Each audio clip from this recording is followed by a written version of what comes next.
World war to दुनिया की सबसे बड़ी जंग जिसमें 7 करोड़ लोग मारे गए। ये दरअसल किसी कंट्री की जंग नहीं थी, ये पूरी दुनिया की जंग थी। हुआ कुछ यूं कि 1 सितंबर सन 1939 को जर्मनी हिटलर ने पोलैंड पर हमला कर दिया। रूल्स के मुताबिक यूरोप जो है वो किसी भी कंट्री पर अटैक हो तो पूरा यूरोप जो उसका मुकाबला करेगा, तो ब्रिटेन और फ्रांस उसका साथ भी देंगे और यूरोप की हेल्प भी करेंगे। इसीलिए जर्मनी के हमले के फ़ौरन बाद ब्रिटेन और फ्रांस ने जंग का ऐलान कर दिया। अब हिटलर का प्लान था कि यूरोप को कंट्रोल करना।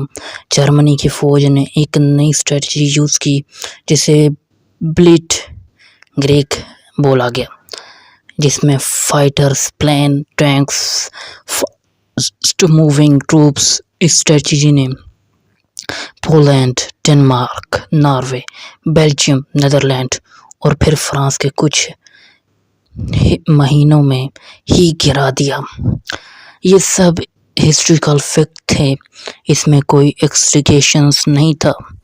दुनिया को जो एक और बड़ी पावर मिल गई। अब दुनिया 2 हिस्सों में बट गई, एक एक्सिस पावर में और एक अलाइड पावर में। एक्सिस पावर में जर्मनी, इटली और जापान थे और अलाइड पावर में ब्रिटेन, फ्रांस, यूएसएसआर थे।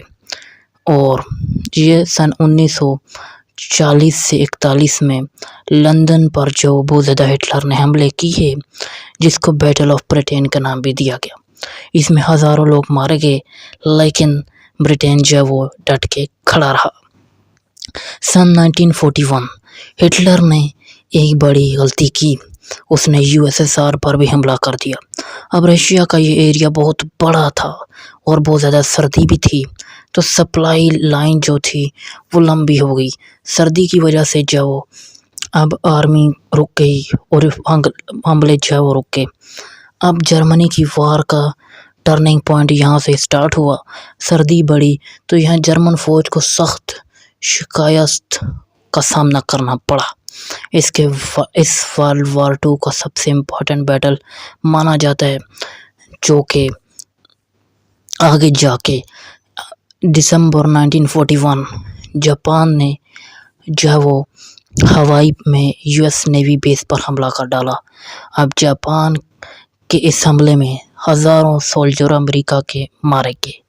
इसके बाद यूनाइटेड स्टेट ने ऑफिशियली वर्ल्ड वॉर 2 में शामिल हुआ और ये वार सबसे बड़ा टर्निंग पॉइंट था, क्योंकि इसी वर्ल्ड वॉर में यूएसए ने जापान पर 2 एटमी बम गिरा के जो दुनिया के नक्शे से ही आधा जापान गायब कर डाला था।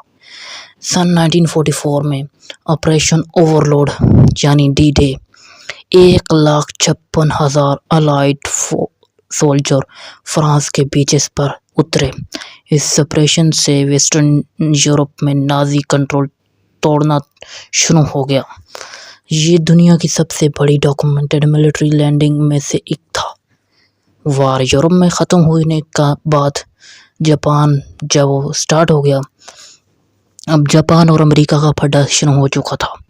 अमेरिका ने एटॉमिक बम जब गिरा दिए 6 अगस्त को हिरोशिमा और 9 अगस्त को नागासाकी, और थाउजेंड्स लोग जो है वो इस अटैक के बाद मारे गए। और रेडिएशन इतनी ज़्यादा फैली कि जापान ने सिलेंडर करने को ही अपना जो वो हार मान लिया। जर्मनी ने सन 1945 में सिलेंडर कर दिया, जापान ने अगस्त में सिलेंडर कर लिया। और ये जो जंग थी वर्ल्ड वॉर 2, ये 1945 में जो ख़त्म हो गई। 7 करोड़ लोग मारे। यूनाइटेड स्टेट्स नेशंस बनाई गई ताकि दोबारा ऐसी जंग ना हो। इस वर्ल्ड वॉर 2 ने जो बहुत ज़्यादा तबाहियाँ बर्बादियाँ की। इवन बहुत सारी जो खिलाफतें थीं, बहुत सारी सल्तनत थी, वो भी टूट फूट के ख़त्म होना स्टार्ट हो गई। जिसमें सल्तनत उस्मानिया जो है वो आज भी एक बहुत बड़ी सल्तनत थी, उसके टोटे टोटे हो गए और बहुत सारा मामला ख़राब हुआ। Will do subscribe for more videos. ये थी वर्ल्ड वॉर 2, जिसका नतीजा आज भी दुनिया भुगत रही है।